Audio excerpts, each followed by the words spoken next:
In this era where learning has entered the virtual realm, you may be considering virtual music lessons. However, you might be unsure of how this would work or intimidated by setting up for a virtual lesson. Here's a quick guide to getting you set up and ready to go.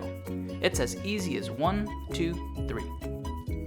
1. Choose your device. You may be wondering what device works best for music lessons. We've run out of laptops and tablets we can use in our house. Would a phone work? The answer is yes.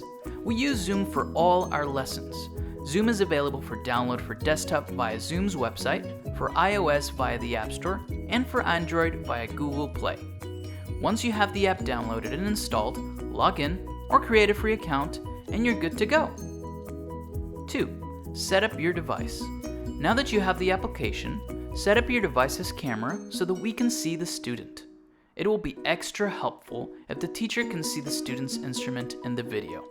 Try using books, chairs, and boxes as helpful tools to make sure you've got a good camera angle. If you're using a tablet or a phone, propping some books behind and in front of your tablet or phone is a very effective way to keep the camera in position. For laptops, try stacking yours on some books.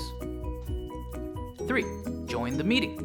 You will be sent a link to join the class on the day and time of the lesson. This link will automatically take you to our online class where an endless amount of fun awaits.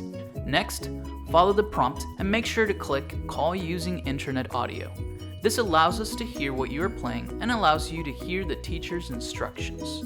We recommend that you arrive 10 minutes early for your lesson to make sure your device and your internet are working correctly.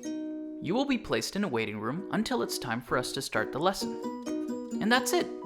Ready to start learning.